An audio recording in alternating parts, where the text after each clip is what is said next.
Hey, you uneducated third class people. I don't know much about this area. Can you please tell me the address? I'm in so trouble and literally I'm not able to find. See, this address. Oh, hello. Are you listening me or not? I'm talking to you. Oh, sorry. I forget.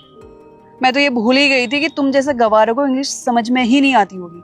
एक काम करती हूँ, हिंदी में पूछती हूँ। हिंदी तो समझ आती है ना? ये देख, ये मंडल सोसाइटी है। यहाँ कहाँ पड़ेगा? बड़ी अजीब है। किसने सही कहा था, तुम जैसे लोग ना अनपढ़ के अनपढ़ और गवार के गवार ही रहते हो। इंग्लिश समझ में नहीं आती, चल ये तो समझ लिया, पर हिंदी भी समझ में नहीं आती है क्या? स्कूल नहीं जाती? बेकार में एनर्जी डाउन कर दी मेरी, बदतमीज लड़की। इससे अच्छा कहीं और जाती ना एड्रेस पूछने के लिए, अपने डेस्टिनेशन में पहुंच गई होती। बेकार में टाइम वेस्ट कर दिया मेरा। Third class people. Excuse me. I can talk in English and also I can talk in Hindi. But the way you are talking to me, I just don't like it. That's why I didn't tell you the address. But my father has given me good values. तो मैं आपको आपका address बता सकती हूँ.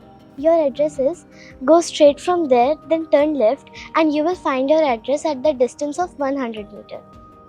अगर आप मुझसे यही एड्रेस सही तरीके से पहले पूछ लेते तो मैं आपको पहले ही बता देती, लेकिन आप हम जैसे लोगों से सही से कैसे बात करेंगे, क्योंकि आप जैसे लोगों को तो ये लगता है कि हम अनपढ़ होते हैं, लेकिन नहीं मैम, मैं अनपढ़ नहीं हूँ। मेरे पापा ने मुझे पढ़ाया है, लिखाया है और इस काबिल बनाया कि मैं आप जैसे लोगों के क्वेश्चंस को आंसर कर सकूँ। And I hope you got your address. Now you can go from here. Thank you. तुम्हें इतनी इंग्लिश बोलने कैसे आती है? मैडम, आप जैसे लोग तो ये सोच ही नहीं सकते कभी कि हम जैसे के बच्चे भी इंग्लिश बोल सकते हैं, है ना? आपको तो ऐसे लगता है कि आप जैसे के बच्चे ही पढ़ सकते हैं, आगे बढ़ सकते हैं, इंग्लिश बोल सकते हैं, बड़ी बड़ी नौकरी कर सकते हैं, लेकिन हम जैसे के बच्चे कुछ नहीं कर सकते। लेकिन ऐसा नहीं है मैडम, अब समय बदल चुका है, समय बड़ा बलवान है। हमारे बच्चे भी पढ़ेंगे और आगे बढ़ेंगे, आप जैसे लोगों की बराबरी करेंगे। लेकिन बेटा, कभी भी इन जैसों की बराबरी करोगे ना तो इन जैसा मत बनना, क्योंकि ऐसे लोग बहुत गलत होते हैं। हमेशा दूसरों को गलत समझते हैं, घमंड में रहते हैं, दूसरों को नीचा दिखाते हैं। आपको बराबरी करनी है, लेकिन अच्छे तरीके से, किसी को भी गलत